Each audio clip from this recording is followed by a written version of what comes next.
imagino que todos aqui têm uma planta que fica o dia inteiro no sol, 8, 10 horas por dia no sol, e nunca floresce.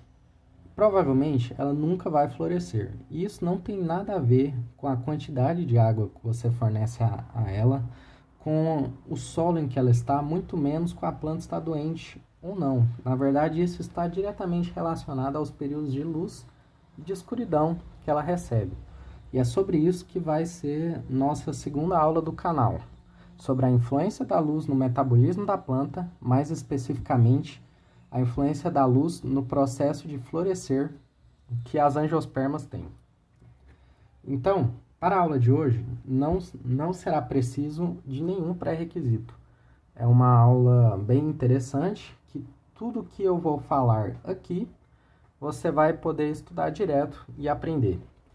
Eu vou um pouco além da matéria que é dada, geralmente, na sala de aula, porque eu sinto que dando essas informações extras, essa matéria vai fazer muito mais sentido. Então, em primeiro lugar, vamos definir alguns conceitos básicos para o entendimento dessa matéria.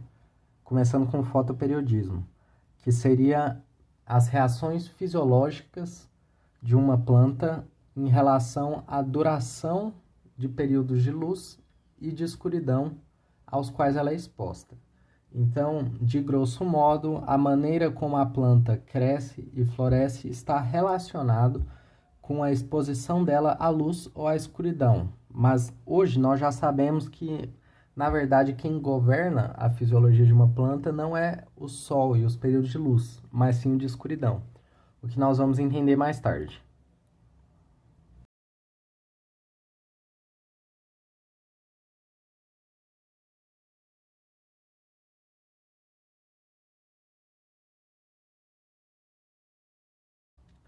Lembrando também que o fotoperíodo varia segundo a espécie, a genética, o tipo da planta. Duas plantas não necessariamente vão ter o mesmo fotoperíodo. Na verdade, elas podem ter fotoperíodos completamente opostos. Por exemplo, uma planta que precisa de uma noite muito longa para florescer e uma planta que precisa de uma noite muito curta. E vão haver também plantas que o fotoperíodo é indiferente, quer dizer, elas não dependem dessa duração de escuridão para poder florescer. E agora, nós vamos definir fitocromos. Fitocromos vão ser moléculas proteicas fotossensíveis, ou seja, vão ser moléculas encontradas nas plantas, que são capazes de captar, então, essas variações de tempo de luz e de tempo de ausência de luz. E a concentração desses fitocromos é que vai definir quando essa planta irá florescer ou não.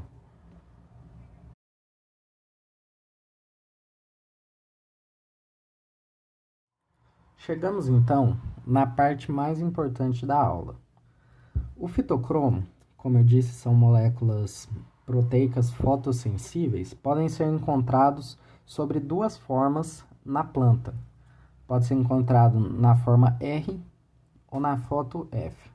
Preste bem atenção, a concentração desses fitocromos, mais especificamente a concentração do fitocromo R, vai ser o que irá definir o período de escuridão que uma planta necessita para florescer. Veja bem, o fitocromo F vai ser convertido em fitocromo R lentamente na ausência de luz.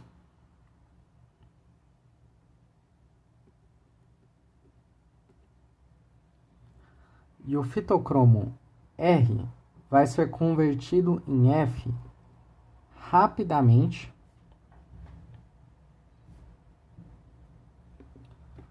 na presença de luz. Veja bem, eu falei que a concentração do fitocromo R determina se uma planta irá florescer ou não.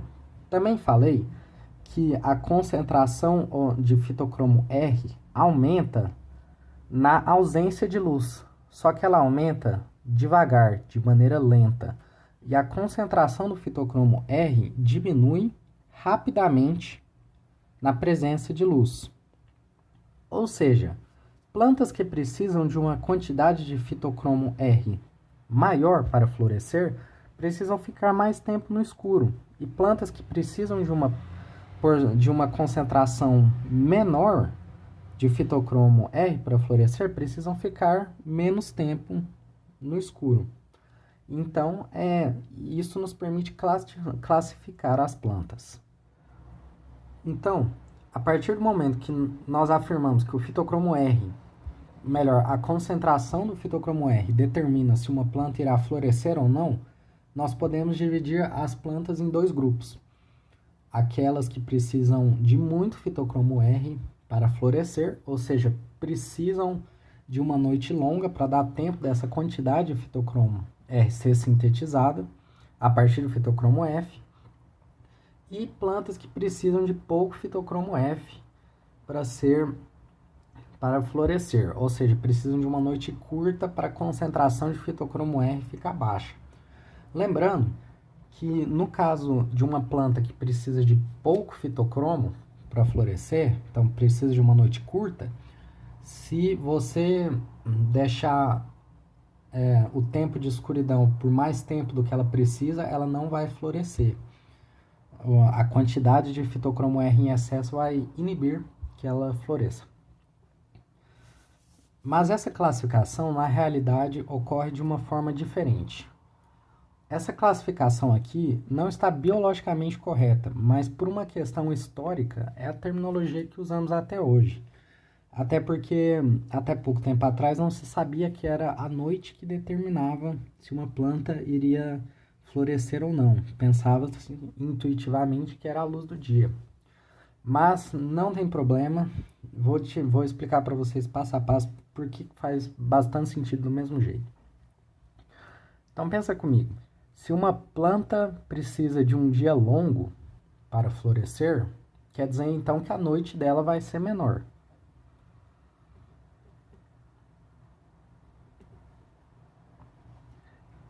Se uma planta possui uma noite menor, quer dizer que ela possui uma concentração, ela precisa de uma concentração de fitocromo R baixa para florescer. Agora indo para a planta de dia curto. Se uma planta necessita de um dia curto para florescer, é porque ela precisa de uma noite longa.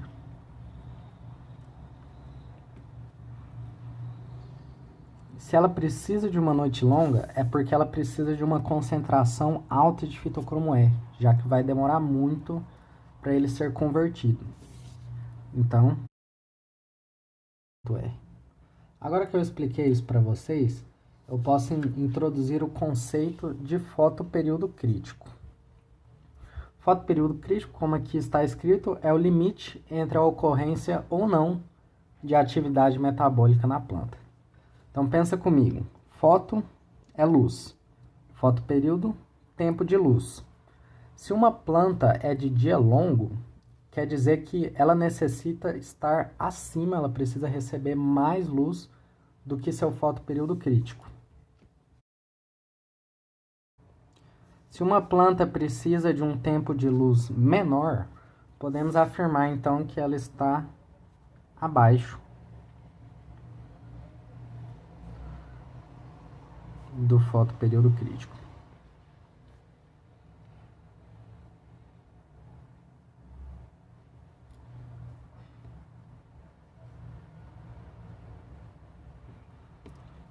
Lembrando também que existem plantas indiferentes que vão florescer de qualquer forma. Então agora eu vou realizar com vocês os exemplos mais comuns, que mais caem, e um caso à parte muito importante, que geralmente cai como peguinha. Então note que de azul nós temos a duração do dia, de preto a duração da noite e o fotoperíodo crítico de vermelho. Vamos classificar essas plantas então. Note que essa planta aqui floresceu. Ela floresceu com um período curto de dia e com um período longo de noite. Então, ela pode ser chamada de uma planta de dia curto. Planta de dia curto. Ou pode-se explicar também que é uma planta de noite longo, já que ela precisa de muito fitocromo R, que é convertido lentamente durante a noite. Por isso ela precisa de um período de escuridão maior. Mas para os exercícios nós vamos chamar isso de uma planta de dia curto, bem intuitivo. Essa planta aqui recebeu o mesmo tempo de dia e de noite, porém não floresceu. Então podemos chamar essa planta de dia longo, já que ela precisa de pouco fitocromo R para florescer, e aqui essa noite muito extensa faz com que a concentração aumente muito de fitocromo, inibindo que ela floresça. Outra maneira de justificar é uma planta aqui de dia curto porque ela floresceu abaixo do fotoperíodo crítico. E essa é uma planta de dia longo porque ela não floresceu quando exposta à luz de dia abaixo do fotoperíodo crítico. Aqui nós vamos ter uma planta que não floresceu mediante uma exposição longa de luz de uma noite curta. Então, ela é uma planta de dia curto, já que ela precisa de uma concentração muito grande de fitocromo R, e esse período de noite aqui é insuficiente para converter todo o fitocromo F em R. E essa planta aqui floresceu com um dia longo e com uma noite curta. Então nada mais lógico do que dizer que ela é uma planta de dia longo, já que ela precisa de pouco fitocromo R. Para florescer, outra maneira de justificar seria essa uma planta de dia curto, pois o fotoperíodo está acima do ponto crítico e ela não floresceu. E essa planta aqui é de dia longo, pois ela floresceu quando exposta à luz, a tempos de luz maiores do que o fotoperíodo crítico. Bem fácil, né? Então agora caminhando para o final da aula, eu vou realizar o último exercício com vocês e o mais difícil, considerado pouco intuitivo. E aí vai ficar claro o porquê de eu ter falado dos fitocromos e do fotoperíodo, na verdade, ser definido pela duração da noite. Pois sem essas informações, esse exercício ia fazer pouco a nenhum sentido. Então, note a princípio aqui que essas duas plantas foram expostas a um dia curto e a uma noite longa. Só que no meio da noite, eu por um curto instante liguei uma luz nas duas plantas e depois desliguei novamente, retornando à noite. Você pode pensar a princípio que essa planta aqui não floresceu porque ela seria uma planta de dia longo, ou seja, ela precisaria de um período de dia maior e um período de noite menor para florescer. O que está errado. Você pode também ter pensado que essa planta aqui floresceu porque ela seria uma planta de dia curto, pois ela foi exposta a uma noite longa e a um período de dia menor. Mas também não é o caso. Vamos pensar o porquê. Vamos tomar esse exemplo aqui. Pense a princípio numa planta de dia curto. A planta de dia curto, ela para florescer precisa de uma quantidade muito grande de fitocromo R. Ou seja, precisa de uma noite longa, já que o fitocromo R é formado de maneira lenta. Então essa planta de dia curto foi exposta a uma noite longa e foi juntando fitocromo R, mas no curto período de tempo que eu liguei a luz, todo esse fitocromo R que ela juntou foi convertido rapidamente em fitocromo F. Então a concentração do fitocromo R diminuiu e nesse caso ela não floresce. E essa planta de dia curto então pode ser essa aqui. Faz sentido? Vou fazer com outro exemplo para ficar mais claro. Pense numa planta, agora, uma planta de dia longo. Essa planta é caracterizada por precisar de pouco fitocromo R para florescer. Então, ela precisa de uma noite menor. Então, note aqui que essa planta que floresceu foi exposta a uma noite longa. Só que o que acontece? Ela foi juntando fitocromo, até no ponto que ela seria inibida, né? Não floresceria mais, já que a concentração de fitocromo R está muito superior ao que ela precisa para florescer. Mas nesse curto período de tempo em que eu coloquei esse flash luz, todo o fitocromo F foi reduzido para fitocromo F novamente rapidamente e a concentração de fitocromo R caiu, então ela não foi mais inibida e pôde florescer. Então ela é uma planta de dia longo. Espero que isso tenha feito sentido para vocês e muito obrigado.